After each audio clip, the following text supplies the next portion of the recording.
We welcome you eight रोजगार तक YouTube channel. हम आपका रोजगार तक यूट्यूब चैनल में स्वागत करते हैं।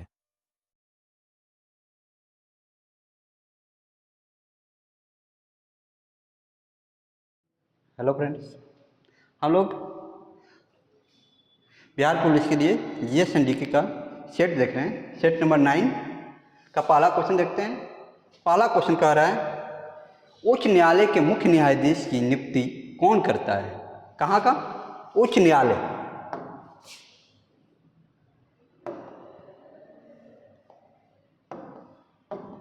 उच्च न्यायालय के मुख्य न्यायाधीश की नियुक्ति कौन करता है? हमारा सभी ऑप्शन ए है राष्ट्रपति, ऑप्शन बी है सर्वोच्च न्यायालय के मुख्य न्यायाधीश, ऑप्शन सी है राज्य का राज्यपाल और ऑप्शन डी है राज्य के मुख्यमंत्री। हमारे संविधान में अनुच्छेद 217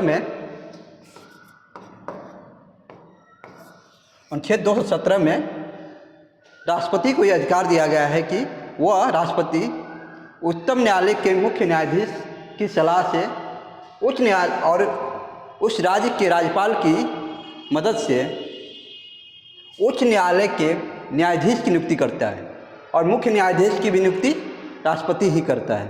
ठीक है, अनुच्छेद 217 के अनुसार। लेकिन जो मुख्य न्यायाधीश या उच्च न्यायालय के न्यायाधीश है उनकी नियुक्ति कोलेजियम व्यवस्था से होती है। कोलेजियम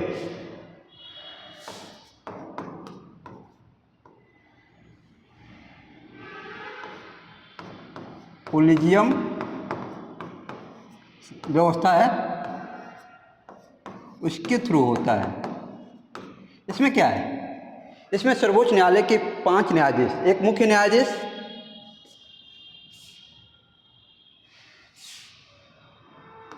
सर्वोच्च न्यायालय के क्या होते हैं? कितने? 5 होते हैं। 1 + 4।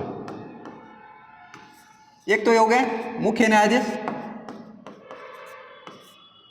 और 4 वरिष्ठतम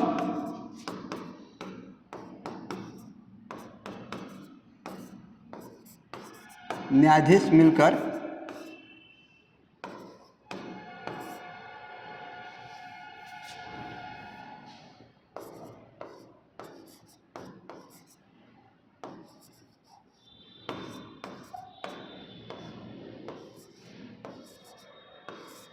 तो 5 ये क्या करते हैं? इस जो उच्च न्यायालय, उच्चतम न्यायालय है और उच्च न्यायालय के न्यायाधीशों की नियुक्ति के लिए सरकार को रिकमेंड करते हैं, सिफारिश भेजते हैं। इसके बाद राष्ट्रपति के द्वारा इनकी नियुक्ति होती है। किनकी? उच्चतम न्यायालय या उच्च न्यायालय के। जो हाई कोर्ट का जो न्यायाधीश होते हैं, इनकी अधिकतम आयु कितनी है? अधिकतम जो आयु है वो आपको है 62 वर्ष। वहीं उच्च न्यायालय में, सुप्रीम कोर्ट में, इसमें है 65 वर्ष। और दोनों को अगर हटाना और संविधान का उल्लंघन करते हैं तो उनको महाभियोग जैसी प्रक्रिया के थ्रू इनको हटाया जाता है। इसका सही आंसर होगा ऑप्शन ए, राष्ट्रपति के द्वारा मुख्य न्यायाधीश की नियुक्ति की जाती है। उच्च न्यायालय के या सर्वोच्च न्यायालय के या जो न्यायाधीश होते हैं उनकी नियुक्ति आपको राष्ट्रपति के द्वारा ही होती है। यहाँ सर्वोच्च न्यायालय के मुख्य न्यायाधीश, इनकी नियुक्ति भी राष्ट्रपति करता है। राज्य के राज्यपाल की नियुक्ति कौन करता है? राष्ट्रपति करता है। लेकिन राज्य के जो मुख्यमंत्री होते हैं इनकी नियुक्ति राज्यपाल करता है। क्या होता है? जब चुनाव होता है, इलेक्शन होता है, उसमें जिस दल को बहुमत मिलता है उसके नेता की नियुक्ति मुख्यमंत्री के रूप में राज्य के राज्यपाल द्वारा की जाती है। चलिए नेक्स्ट क्वेश्चन देखते हैं। अगला क्वेश्चन है, मनसबदारी प्रणाली किसने आरंभ की थी? मनसबदारी, मनसब का अर्थ होता क्या है? मनसब एक क्या है? अरबी शब्द है। अरबी शब्द है जिसका अर्थ होता है, क्या होता है? पदनाम। क्या है? मनसब एक अरबी शब्द है जिसका अर्थ होता है पदनाम। ठीक है,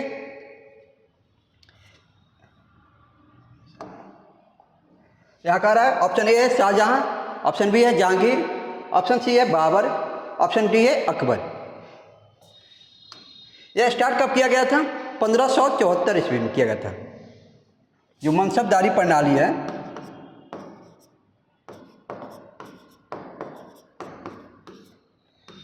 ये आपको स्टार्ट किया गया था 1574 ईस्वी में। कब किया गया था? 1574 में किया गया था।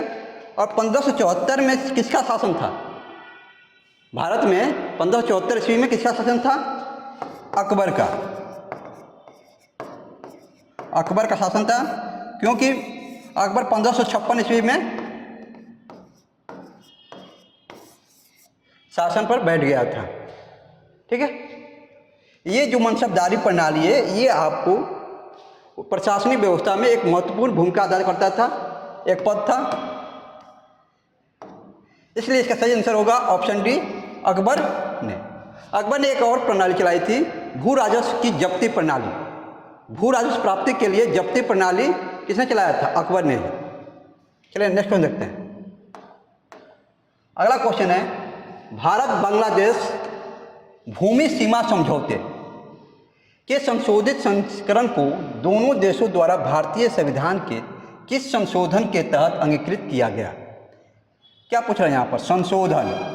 संविधान में कौन सा संशोधन के द्वारा जो भारत और बांग्लादेश ने अपनी सीमा को व्यवस्थित किए थे या अपने कुछ क्षेत्र को आदान प्रदान किए थे, वो किस संविधान संशोधन के थ्रू? ये कब हुआ था? ये आपको हुआ था 2015 में। भारत बांग्लादेश सीमा समझौता ये आपको हुआ था 2015 में। तो यहाँ का ऑप्शन ए है 99वां संविधान संशोधन अधिनियम 2014, ऑप्शन बी है 100वां संवैधानिक संशोधन अधिनियम 2015, ऑप्शन सी है 98वां संवैधानिक संशोधन अधिनियम 2012 और ऑप्शन डी है 101वां संवैधानिक संशोधन अधिनियम 2016। ये 99वां संवैधानिक संशोधन अधिनियम जो 2014 है, ये आपको बताते रहे। 99वां संविधान संशोधन ये हुआ था, ये आप कैसे समझे? न्यायिक नियुक्ति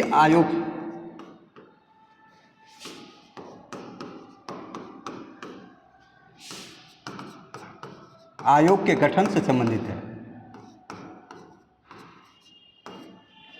नियुक्ति आयोग गठन से संबंधित है।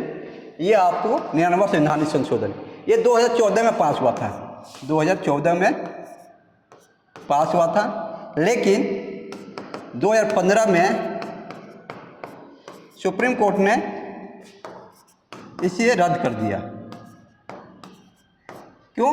कहा कि यह असंवैधानिक है।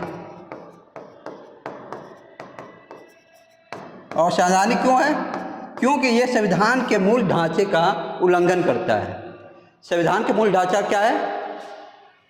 1973 में केशवानंद भारती वाद आया था, उसमें ही संविधान के मूल संरचना सिद्धांत दिया गया था। उसमें क्या है? जो निष्पक्ष या स्वतंत्र न्यायिक व्यवस्था है वो मूल ढांचा है। तो सुप्रीम कोर्ट का कहना था कि जो न्यायिक नियुक्ति आयोग है वो सरकार का दखल होगा जजों की नियुक्ति में, जो कि संविधान का उल्लंघन करेगा, इसलिए इसको रद्द कर दिया था। अब है 100वां संवैधानिक संशोधन अधिनियम 2015। ये आपको भारत बांग्लादेश सीमा समझौते से संबंधित है। भारत बांग्लादेश सीमा समझौता से। इसका सही आंसर होगा ऑप्शन बी। 98वां संवैधानिक संशोधन अधिनियम क्या है?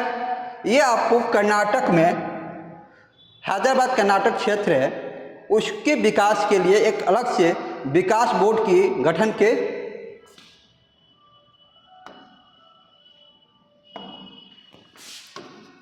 98वां जो संवैधानिक कर्नाटक में हैदराबाद कर्नाटक क्षेत्र के विकास के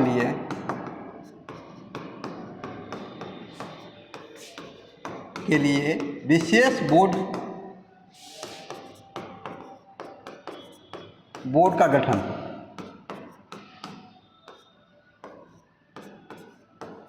क्या था? कर्नाटक जो मशहूर क्षेत्र है वहाँ पर हैदराबाद जो निजाम थे उनका राज था, और 1955 में जब राज्यों का गठन हुआ तो उस क्षेत्र को कर्नाटक को सौंप दिया गया, मैसूर को सौंप दिया गया था। वो क्षेत्र जो पिछड़ा एरिया है उसी के विकास के लिए 2012 में 98वां संवैधानिक संशोधन करके एक विशेष बोर्ड का गठन किया गया था। और 101वां संवैधानिक संशोधन अधिनियम 2016 ये किससे संबंधित है? ये आपको जीएसटी से संबंधित है। जीएसटी से संबंधित है, गुड एंड सर्विस टैक्स, वस्तु एवं सेवा कर। 2016 में ये संवैधानिक संशोधन हुआ था और 1 जुलाई 2017 को ये लागू हुआ था। कौन सा? जीएसटी। इसका सही आंसर होगा ऑप्शन बी, 100वां संवैधानिक संशोधन अधिनियम 2015 के द्वारा भारत बांग्लादेश भूमि सीमा समझौते को भारत के संवैधानिक संशोधन द्वारा लागू किया गया। चलो नेक्स्ट क्वेश्चन देखते हैं। अगला क्वेश्चन है, निम्नलिखित में से किसने और कब पहली बार अशोक के शिलालेखों का अर्थ स्पष्ट किया था? ऑप्शन ए है 1787 जॉन टावर, ऑप्शन बी है 1825 Charles Metcalfe, 1837 James Prinsep, 1810 Harry Smith. जो अशोक का शिलालेख है इसको सर्वप्रथम कब और किसने पढ़ा था? इसको सर्वप्रथम 1837 ईस्वी में जेम्स प्रिंसेप ने पढ़ा था। कौन पढ़ा था? जेम्स प्रिंसेप ने। 1837 में जेम्स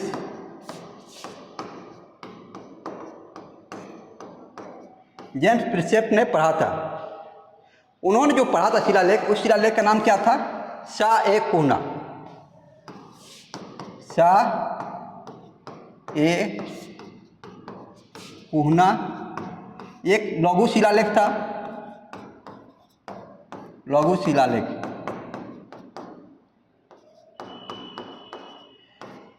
अशोक के जितने शिलालेख मिले हैं, अशोक के शिलालेख में 14 क्या है? 14 बृहद शिलालेख हैं।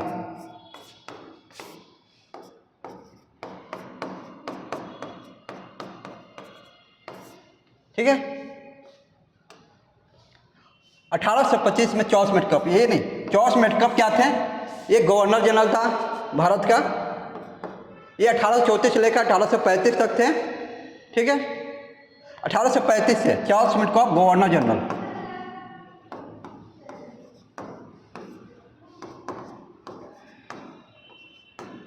ये 1835 से 36 तक थे। इनको क्या कहा जाता है? इनको भारतीय प्रेस का मुक्तिदाता कहा जाता है। चार्ल्स मेटकॉक को भारतीय प्रेस का मुक्तिदाता कहा जाता है। बहुत बार क्वेश्चन आता है भारतीय प्रेस का मुक्तिदाता किसे कहा जाता है? तो चार्ल्स मेटकॉक को कहा जाता है। इसका सही आंसर होगा ऑप्शन सी, 1837 में जेम्स प्रिंसेप ने अशोक के शिलालेख को सर्वप्रथम पढ़ा था। चलिए नेक्स्ट में देखते हैं।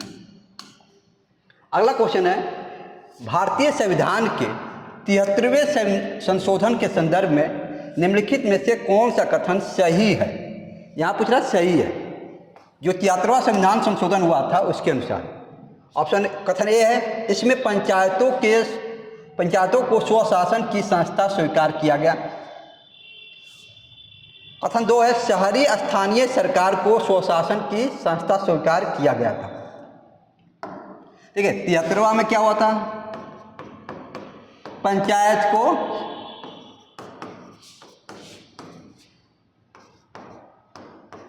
संवैधानिक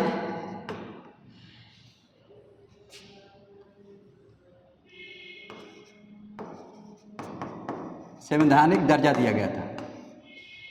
इसमें क्या हुआ, भाग 9 जोड़ा गया था, भाग 9, एक अनुसूची जोड़ी गई थी 11, इसमें 29 विषय या मद शामिल किया गया था जिस पर कि पंचायत अपना कार्य कर सकते थे। देखिए, एक था 74वां संविधान संशोधन, ये आपको शहरी निकाय से था, शहरी निकाय से संबंधित था। कौन सा? 74वां संविधान संशोधन 1992, 73वां 1992। तो इसका सही आंसर होगा, केवल इसमें जो पंचायत है वो संबंधित है, जो शहरी स्थानीय निकाय ये आपको 74वां से संबंधित है। कहने का अर्थ है कथन 2 गलत है, सही पूछ रहा है तो ऑप्शन ए है, 1 और 2 दोनों सही है, ऑप्शन बी है केवल 2 सही है, ऑप्शन सी है केवल 1 सही है, ऑप्शन डी है ना तो 1 ना तो 2। इसका सही आंसर होगा ऑप्शन सी, केवल 1 सही है। नेक्स्ट क्वेश्चन देखते हैं, भारत में कौन सी खाद्य फसल अक्टूबर नवंबर में बोई जाती है और मार्च अप्रैल में काटी जाती है? ऑप्शन ए है नारियल, ऑप्शन बी है कॉफ़ी, ऑप्शन सी है चाय, ऑप्शन डी है गेहूं। देखिए, जो फसल होते हैं समय के अनुसार इनको 3 भाग में बांटा जाता है। एक होता है खरीफ, रबी, एक जायद। जो खरीफ फसल होती है ये बरसात का,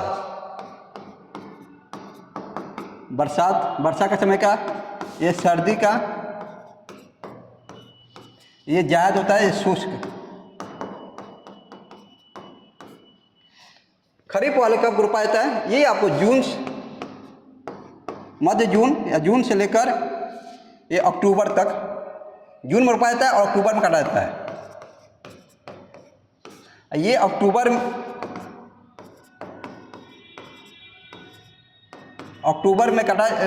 रोपा जाता है, बोया जाता है और मार्च अप्रैल में काटा जाता है। ये जायद मार्च में और जून तक। इसमें खरीफ में कौन कौन आता है? जैसे धान हो गया, धान, और बताइए मक्का। ये जो है रबी में गेहूं हो गया, गेहूं, सरसों, मूंगफली, तिलहन, ये हो गया। इसमें आ गया तरबूज, खरबूज, ठीक है, तरबूज, खरबूज, ककड़ी, ये सब होता है।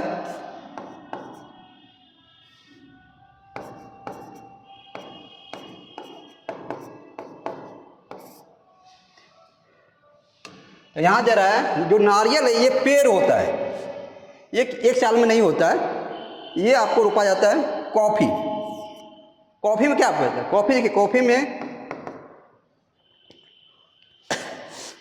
में जो एक पदार्थ पाया जाता है कैफीन, चाय में पाया जाता है थीन,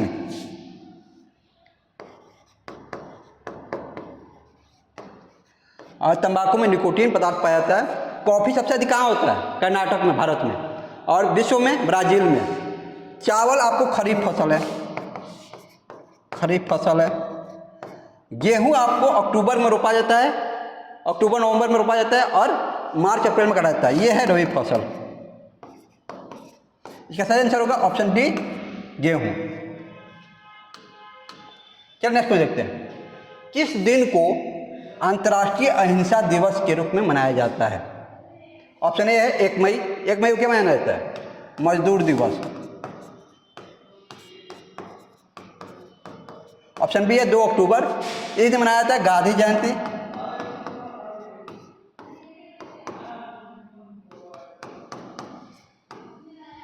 जयंती। और गांधी जयंती के दिन ही 2007 में, देखिए 2007 से संयुक्त राष्ट्र संघ द्वारा इसको अंतर्राष्ट्रीय अहिंसा दिवस के रूप में मनाया जाता है। ऑप्शन बी इसका राइट आंसर होगा 2 अक्टूबर को। 30 जनवरी को भारत में शहीद दिवस मनाया जाता है। शहीद दिवस 24 अक्टूबर क्या मनाया जाता है? इस दिन आपको संयुक्त राष्ट्र दिवस मनाया जाता है। 24 अक्टूबर को संयुक्त राष्ट्र दिवस मनाया जाता है। 1945 में 24 अक्टूबर को ही संयुक्त राष्ट्र चार्टर लाया गया था। उसके अनुसार ही संयुक्त राष्ट्र का गठन किया गया। इसलिए 24 अक्टूबर को आपको संयुक्त राष्ट्र दिवस मनाया जाता है। इस दिन ही विश्व पोलियो दिवस भी मनाया जाता है। विश्व पोलियो दिवस।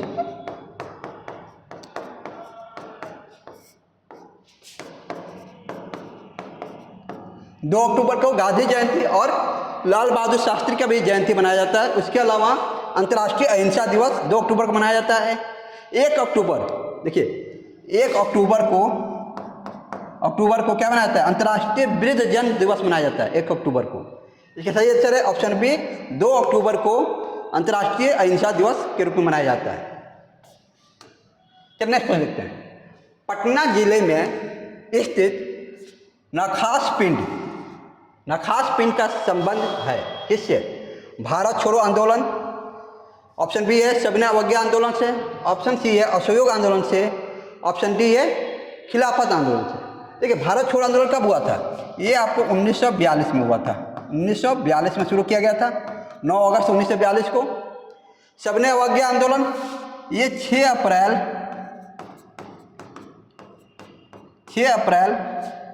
1930 को शुरू किया गया था। नखास जो पिंड है ये आपको सविनय अवज्ञा आंदोलन से संबंधित है, ठीक है। असहयोग आंदोलन ये आपको 1 अगस्त 1920 को शुरू किया गया था।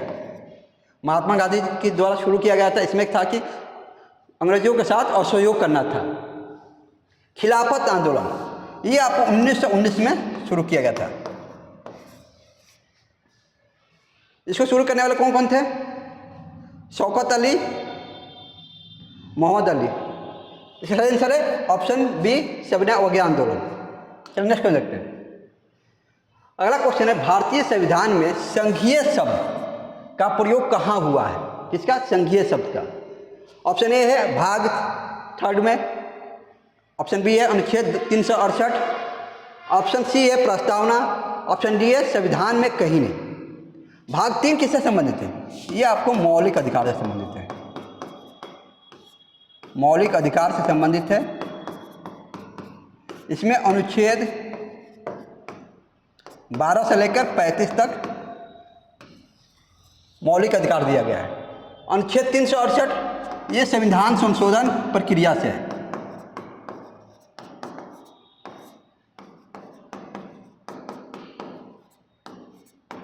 संविधान संशोधन प्रक्रिया से संबंधित है। प्रस्तावना में क्या कहा गया है?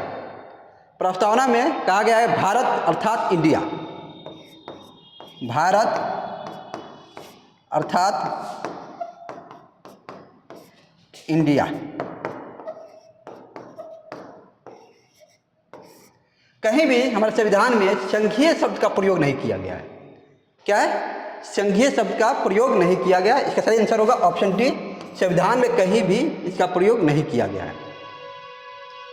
देखिए अनुच्छेद 1 में कहा गया है, जो अनुच्छेद 1 है, कहा गया है भारत राज्यों का संघ होगा। अनुच्छेद 1 में कहा गया है भारत राज्यों का संघ होगा। ये नहीं कहा गया कि जो भारत है वो संघीय प्रदेश है, केवल कहा गया भारत राज्यों का एक संघ होगा, केंद्र होगा, ठीक है। चलिए नेक्स्ट क्वेश्चन देखते हैं। अगला क्वेश्चन है बारालाचा दरे के दोनों किनारों से, क्या है? बारालाचा दरा है, उसके दोनों किनारे से निकलने वाली 2 जलधाराएं चंद्रा और भागा निम्न में से कौन सी नदी बनाती हैं? बारालाचा दरे के पास दो धाराएं आके मिलती हैं और एक नदी का निर्माण करती हैं। उस नदी का नाम क्या है? ऑप्शन ए है रावी, ऑप्शन बी है चिनाब, ऑप्शन सी है सिंधु नदी, ऑप्शन डी है झेलम। इसका सही आंसर है ऑप्शन बी चिनाब। क्या है कि भागा, चंद्रा और भागा मिलकर चिनाब नदी का निर्माण करते हैं और हिमाचल में चिनाब को ही, हिमाचल में चिनाब नदी को क्या कहा जाता है? चंद्रभागा, चंद्रभागा नदी कहा जाता है। ठीक है। जो रावी नदी है ये कहाँ से निकलती है? रोहतांग दर्रे से, रोहतांग दर्रा से निकलती है। सिंधु नदी आपको ये बोखुर चू से, तिब्बत में बोखुर चू वहाँ से निकलती है। झेलम नदी वेरीनाग से, जम्मू कश्मीर के वेरीनाग से निकलती है। झेलम नदी वेरीनाग से निकलती है। कौन सी? झेलम नदी। इसका सही आंसर है चिनाब नदी। बारालाचा दर्रे से निकलती, बारालाचा दर्रे के पास दो नदियों के धाराओं से मिलने से बनती है चिनाब नदी। एक है चंद्रा, एक है भागा। चलिए नेक्स्ट क्वेश्चन देखते हैं। अगला क्वेश्चन है, बाबूजी के उपनाम से किन्हें याद किया जाता है? ऑप्शन ए है महात्मा गांधी, ऑप्शन बी है जगजीवन राम, ऑप्शन सी है श्री कृष्ण सिंह, ऑप्शन डी है ये सभी। महात्मा गांधी को क्या कहा जाता है? महात्मा गांधी को कहा जाता है राष्ट्रपिता, राष्ट्रपिता महात्मा। ठीक है। श्री कृष्ण सिंह को कहा जाता है बिहार केसरी, बिहार केसरी के नाम से प्रसिद्ध हैं। जगजीवन राम को, इनको कहा जाता है बाबूजी, बाबूजी के नाम से। जैसे सुभाष चंद्र बोस को क्या बोला जाता है? नेताजी। जवाहरलाल नेहरू को चाचा जी, रविन्द्रनाथ टैगोर को गुरुदेव। ठीक है। चलिए नेक्स्ट क्वेश्चन देखते हैं। अगला क्वेश्चन है, संविधान का कौन सा संशोधन राजनीतिक दल बदल से संबंधित है? किससे? दल बदल से। ऑप्शन ए है 50वां, ऑप्शन बी है 52वां, ऑप्शन सी है 60वां, ऑप्शन डी है 44वां। जो 52वां, जो 50वां संविधान संशोधन है ये आपको किससे संबंधित है? ये आपको 1984 में लाया गया था। ये आपके मूल अधिकार पर कुछ प्रतिबंध लगाता है। जो अनुच्छेद 33 है, 33 में सशस्त्र बल, सशस्त्र एवं खुफिया विभाग में, खुफिया संगठन में कार्यरत व्यक्तियों पर,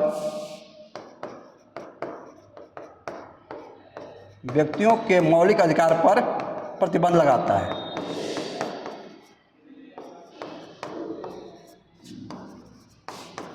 अधिकार पर प्रतिबंध लगाया जाता है। किसमें?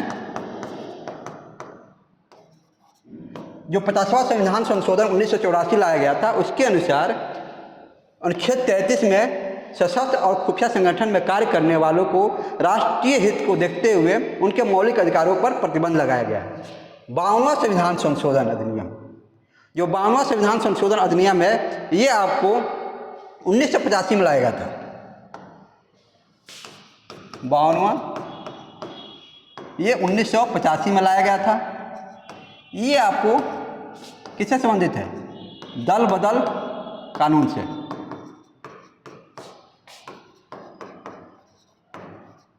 दल बदल कानून से संबंधित है।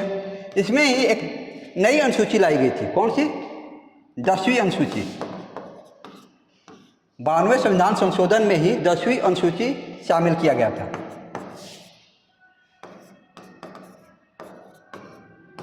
ठीक है।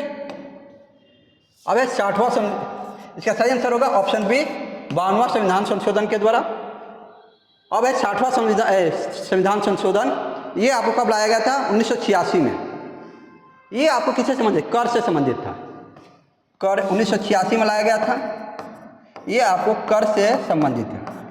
ये 44वां जो संविधान संशोधन है ये महत्वपूर्ण है। 44वां।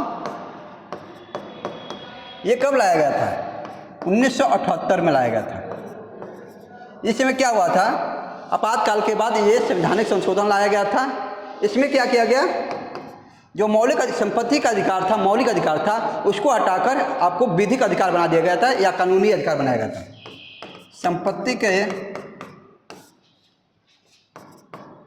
संपत्ति के अधिकार को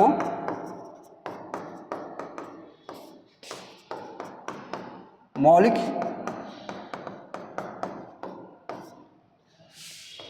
अधिकार से हटाकर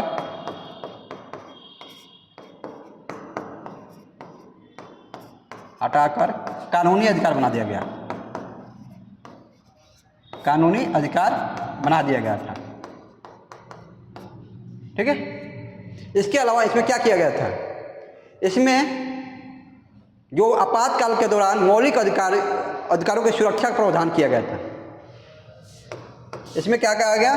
आपातकाल के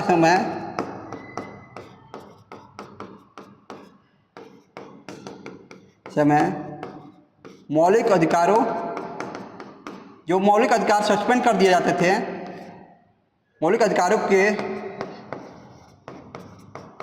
सुरक्षा का प्रावधान किया गया। सुरक्षा का प्रावधान किया गया। किसमें? जो 44वां संविधान संशोधन था उसमें आपको इसका प्रावधान किया गया था कि आपातकाल के दौरान भी मौलिक अधिकारों का हनन न किया जा सके। क्लियर कर सकते हैं। अगला क्वेश्चन है, निम्नलिखित में से कौन सा पंचायती राज से संबंधित है? यहाँ पर क्या किया है? आयोग दिया हुआ है। ऑप्शन ए है नानावती आयोग, ऑप्शन बी है बलवंत राय मेहता समिति, ऑप्शन सी है लिब्राहम आयोग, ऑप्शन डी है शाह आयोग। देखिए, नानावती आयोग अब क्यों बनाया गया था, कब बनाया गया था? ये गुजरात दंगे की जांच करने के लिए बनाया गया था।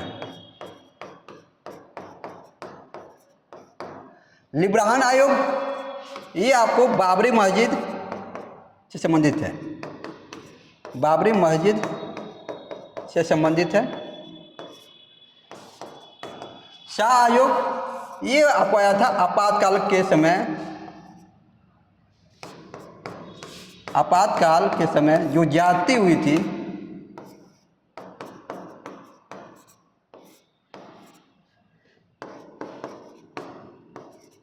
ज्यादतियों की जांच करने के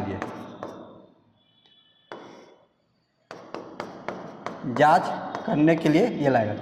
जो बलवंत राय मेहता समिति है ये आपको कब बनाया गया था? 1957 में बनाया गया था। बलवंत राय मेहता समिति।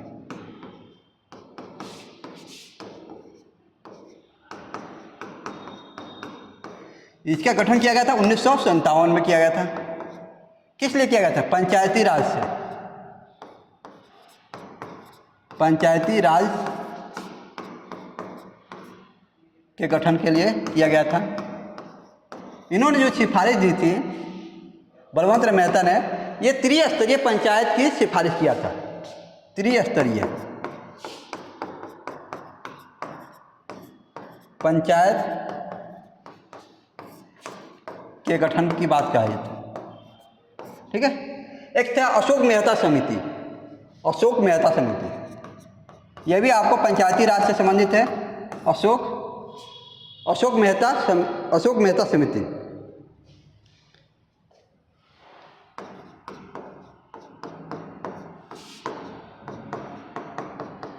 ये आपको द्विस्तरीय पंचायत की बात कही थी। द्विस्तरीय पंचायत की बात कही थी। जो बलवंत राय मेहता समिति है वो त्रिस्तरीय पंचायत की बात कही थी और अशोक मेहता समिति ने द्विस्तरीय पंचायत की बात कही थी। तो यहाँ पर सही आंसर होगा बलवंत राय मेहता समिति। ये आपको पंचायती राज से संबंधित है। चलिए नेक्स्ट क्वेश्चन देखते हैं। अगला क्वेश्चन है, कौन विदेशी आक्रमणकारी कोहिनूर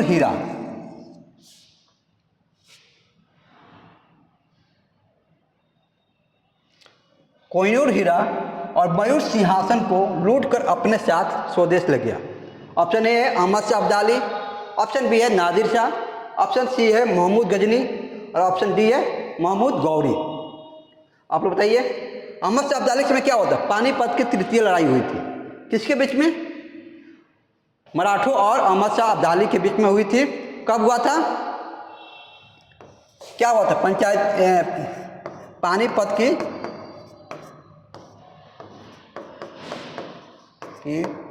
तृतीय लड़ाई, तृतीय युद्ध हुआ था। जो अहमद शाह अब्दाली है ये नादिर शाह का ही सेनापति था। किसका? नादिर शाह का सेनापति था। ये आपको जो युद्ध हुआ था 1761 में हुआ था। कब हुआ था? 1761 में, 1761 में हुआ था। मराठों और अहमद शाह अब्दाली।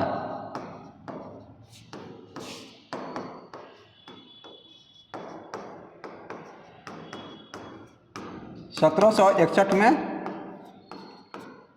पानीपत का तृतीय लड़ाई हुई थी।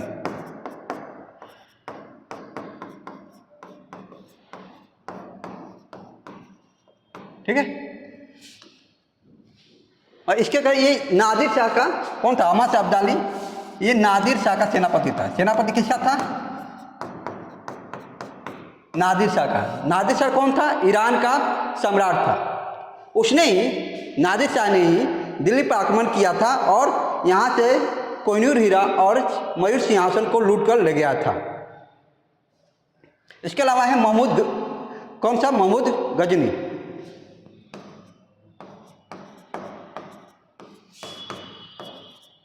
गजनवी। ये आपको 1000 ईस्वी से लेके 1027 ईस्वी तक 17 बार भारत पर आक्रमण किया था। 17 बार भारत पर आक्रमण किया था। और इसने सोमनाथ मंदिर को लूटा था। ठीक है। और महमूद गौरी,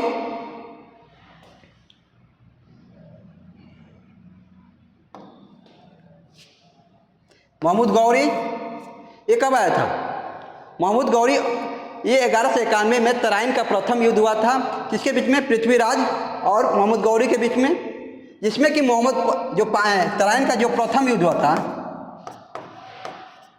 तराइन का फर्स्ट जो युद्ध हुआ था, इसमें महमूद गौरी हार गया था। ये हुआ था आपको 1291 ईस्वी में, 1191 सॉरी। तराइन का प्रथम युद्ध 1191 ईस्वी में हुआ था, जिसमें कि महमूद गौरी हार गया था। फिर हुआ तराइन का द्वितीय युद्ध, तराइन का सेकेंड युद्ध हुआ था। ये आपको 1192 ईस्वी में हुआ था, जिसमें कि महमूद गौरी जीत गया था, विजेता हुआ था। इसका सही आंसर है ऑप्शन बी, नादिर शाह ने दिल्ली पर आक्रमण किया था और यहाँ से जो मयूर सिंहासन है और कोहिनूर हीरा को लूट कर ले गया था। कहाँ ले गया था? ईरान, क्योंकि ईरान का ये सम्राट था। कब आक्रमण किया था? 1793 ईस्वी में। नादिर शाह ने 1739 में किया था, सॉरी 1739 ईस्वी में इसने आक्रमण किया था दिल्ली पर और लूट कर ले गया था। 1739। चलिए नेक्स्ट क्वेश्चन देखते हैं। अगला क्वेश्चन है, भारत में निम्नलिखित में से वो कौन सा वन्य जीव अभ्यारण्य है जहाँ गैंडा के संरक्षण की परियोजना चल रही है? किसकी? गैंडा के संरक्षण की। ऑप्शन ए है बांदीपुर, ऑप्शन बी है पेरियार, ऑप्शन सी है काजीरंगा और ऑप्शन डी है गिर। जो बांदीपुर है ये आपको कहाँ है? कर्नाटक। कहाँ है? कर्नाटक है। पेरियार केरल में है। जो ये बांदीपुर है ये किसके लिए प्रसिद्ध है? बाघ के लिए। बाघ। पेरियार एक नदी है, केरल की सबसे लंबी नदी है। पेरियार एक वन्य जीव अभ्यारण्य भी है। कहाँ पर है? केरल में। ये प्रसिद्ध है हाथी के लिए। गिर आपको गुजरात में है और ये प्रसिद्ध है शेर के लिए। जो काजीरंगा है वन्य जीव अभ्यारण्य, ये आपको असम में है। और ये आपको एक सींग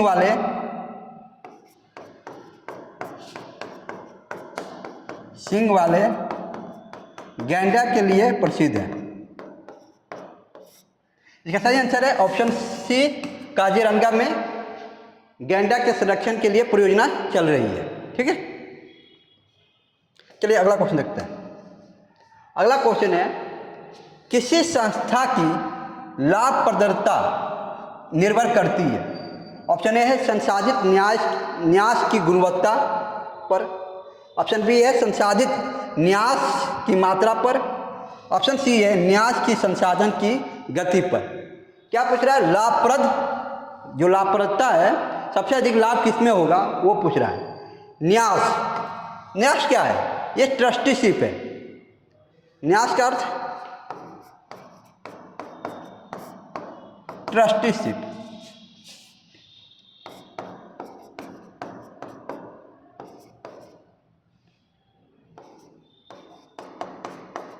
इसको महात्मा गांधी ने दिया था।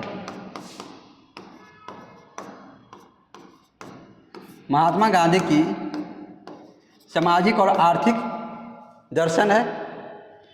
ठीक है, इसका सही आंसर है ऑप्शन सी, न्यास की संसाधित गति पर। जो न्यास है उसका अर्थ क्या होता है? उपलब्ध संसाधनों का लोक कल्याण में अधिक से अधिक उपयोग करना। इसका सही आंसर है न्यास की संसाधन की गति पर। कितना अधिक से अधिक लोगों को लाभ पहुंचाया जा सकता है इस पर डिपेंड करता है। विशुद्ध रूप से संगमरमर का गुंबद इसमें से किस मुगल इमारत में सबसे पहले देखा गया? क्या पूछा? सबसे पहले किस में देखा गया? ऑप्शन ए हुमायूं का मकबरा, ऑप्शन बी है अकबर का मकबरा, ऑप्शन सी है जहांगीर का मकबरा और ऑप्शन डी है एतमादौला का मकबरा। इसका सही आंसर है ऑप्शन डी, एतमादौला का मकबरा। एतमादौला का मकबरा, एतमादौला कौन था? ये आपको नूरजहां थी, नूरजहां के पिता थे। पिता कौन? एतमादौला नूरजहां के पिता थे, जिनका नाम ग्यास था, ग्यासदेव। नूरजहां के पिता का नाम क्या था? ग्यास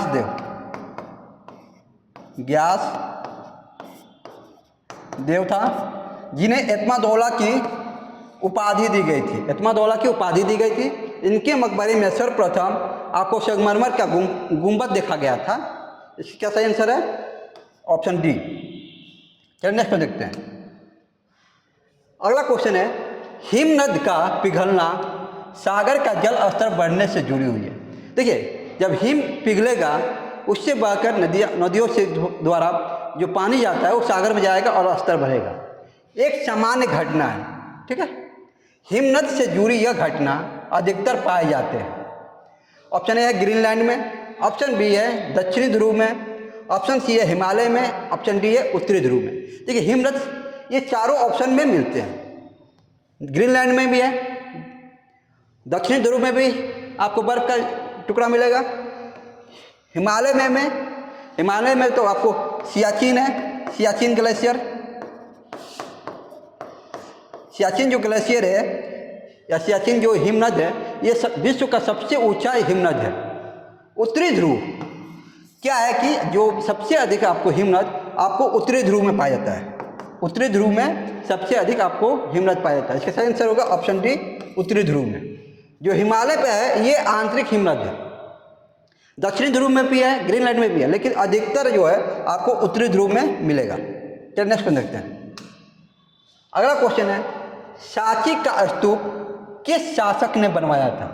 ऑप्शन ए है हर्षवर्धन, ऑप्शन बी है पुष्यमित्र शुंग, ऑप्शन सी है बिंबिसार, ऑप्शन डी है अशोक।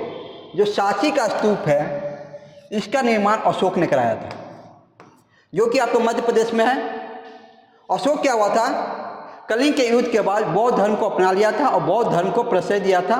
यहाँ तक कि अपने पुत्र और पुत्री को, जिनका नाम संघमित्रा और महेंद्र था, उनको बौद्ध धर्म के प्रचार के लिए श्रीलंका भेजा था। उसके अलावा इन्होंने धम्म की नीति चलाई थी, धम्म की नीति। जो पुष्यमित्र शुंग थे ये एक ब्राह्मण थे। इन्होंने बहुत सारे बौद्ध मठों को तोड़ा था।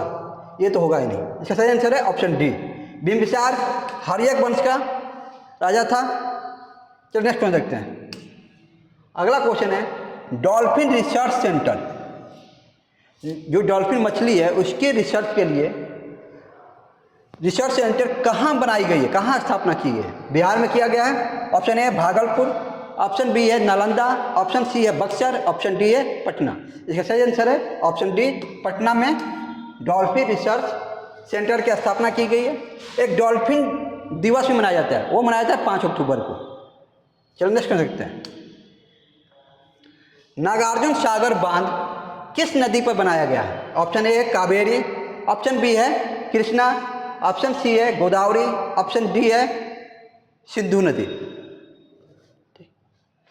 देखिए कावेरी नदी पर कौन बनाया गया है? मेट्टूर बांध बनाया गया है कावेरी नदी पर, मेट्टूर बांध। जो नागार्जुन सागर बांध है ये आपको बनाया गया कृष्णा नदी पर। क्या सही आंसर है? कृष्णा नदी पर। गोदावरी नदी पर क्या बनाया गया है? पोचमपल बांध बनाया गया है, पोचमपद।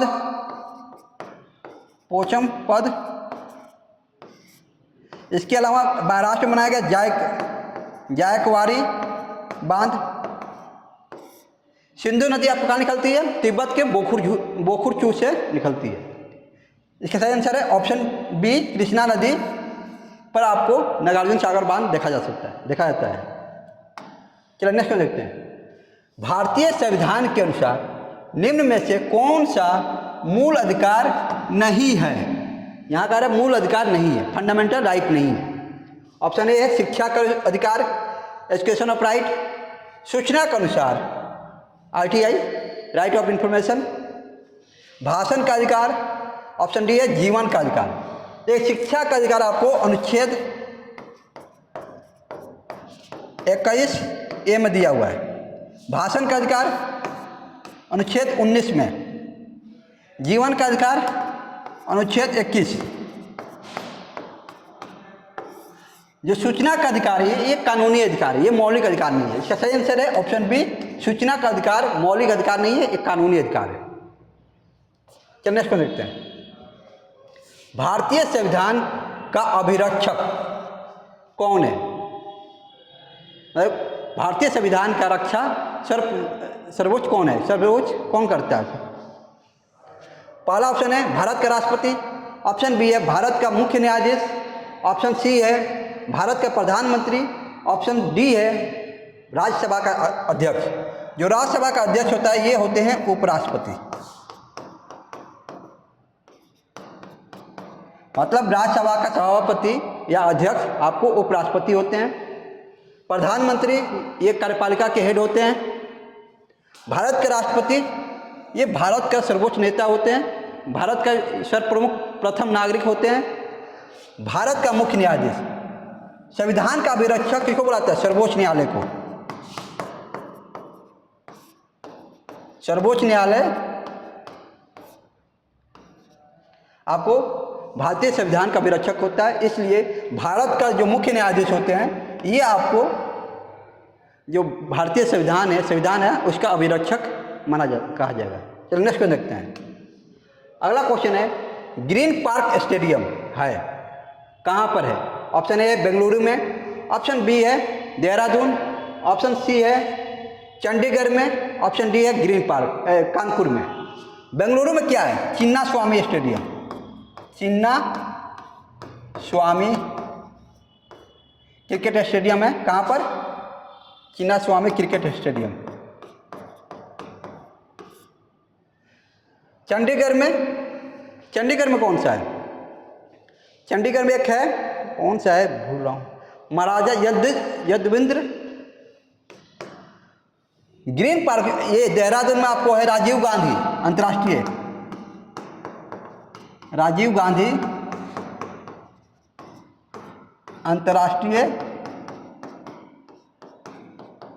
Cricket stadium. कानपुर में आपको है ग्रीन पार्क,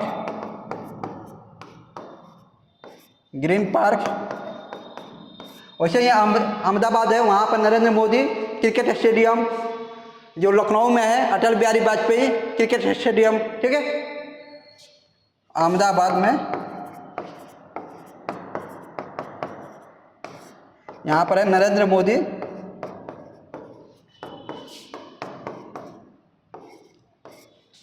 क्रिकेट स्टेडियम, अंतर्राष्ट्रीय है।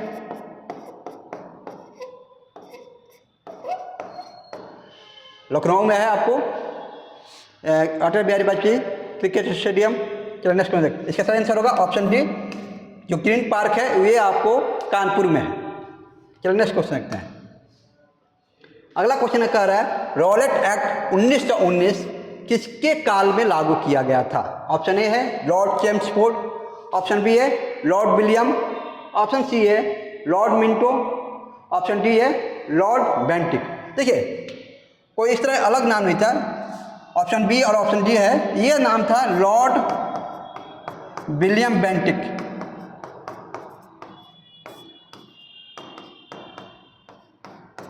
इसको दो भागों में बांट दिया है, इसलिए ये तो ऑप्शन लॉर्ड विलियम बेंटिक। ये आपको कब से कब तक थे लॉर्ड विलियम बेंटिक? इनके समय में ये भारत के प्रथम गवर्नर जनरल थे, भारत के प्रथम governor general.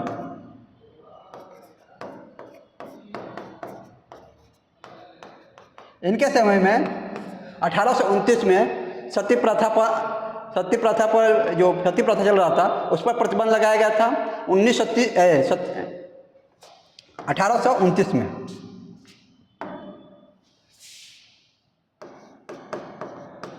Lord William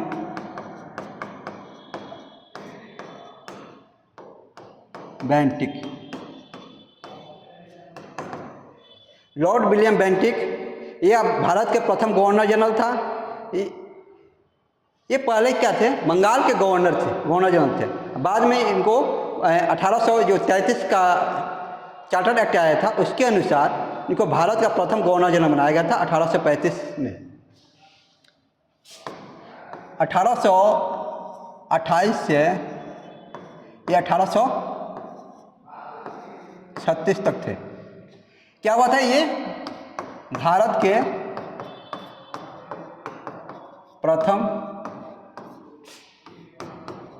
governor general थे।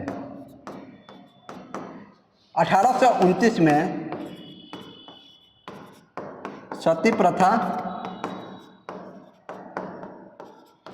पर प्रतिबंध लगाए थे। 1830 में इन्होंने ठगी प्रथा पर रोक लगाया था। ये 1828 से 1836 थे, लेकिन जो रॉलेट एक्ट आया था वो आपको 1919 में आया था, इसलिए ये तो होगा नहीं। रॉलेट एक्ट क्या है?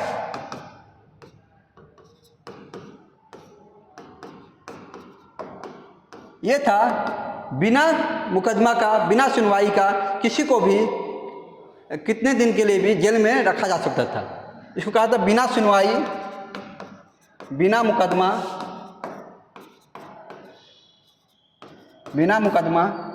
बिना सुनवाई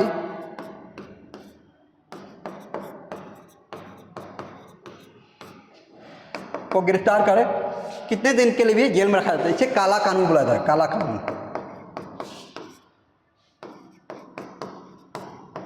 ये आपको 1919 में आया था। अब है लॉर्ड मिंटो, ये आपको आए थे 1905 में 1910 तक, 1905 से लेकर 1910 तक। लॉर्ड जो इनके समय में क्या हुआ था, सांप्रदायिक जो निर्वाचन का जनक बोला जाता है इनको। इनके समय में ही सांप्रदायिक निर्वाचन जो लाया गया था, इसी इनके समय में लॉर्ड मार्ले मिंटो सुधार अधिनियम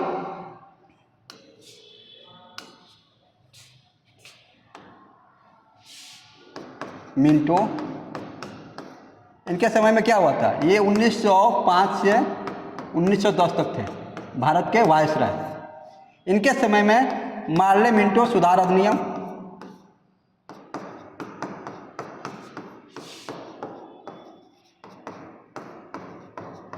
अधिनियम 1909, इसको भारत सरकार अधिनियम 1909 भी बोला जाता है। भारत सरकार अधिनियम 1909, इसमें क्या किया गया था? सांप्रदायिक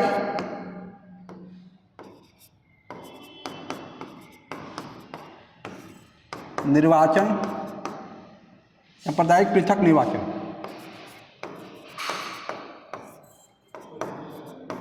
ये जो लाया गया था सांप्रदायिक पृथक निर्वाचन, ये आपको किसके लिए लाया गया था उस समय? मुस्लिमों के लिए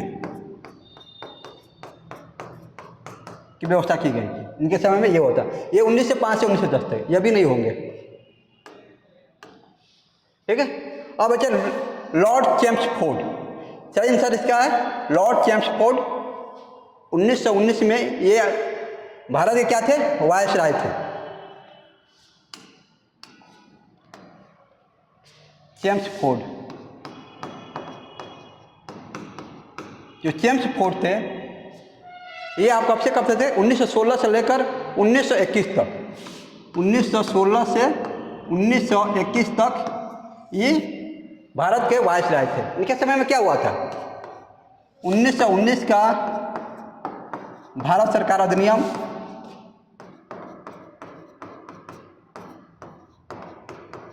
अधिनियम लाया गया था। इसमें द्वैत शासन को समाप्त कर प्रांतों को स्वायत्तता दी गई थी। इसमें प्रांतों को स्वायत्तता दी गई थी। इसके अलावा इसमें इनके समय में क्या हुआ था? जालियांवाला बाग हुआ था। जालियांवाला बाग हत्याकांड हुआ था। ये कब हुआ था? 13 अप्रैल 1919 को अमृतसर में हुआ था। 1919 में इनके समय में ही रॉलेट एक्ट लाया गया था,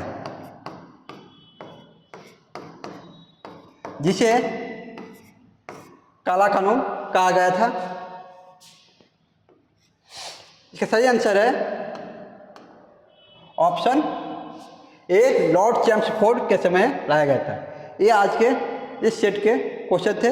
फिर नेक्स्ट वीडियो में कुछ नए क्वेश्चन लेके फिर आते हैं।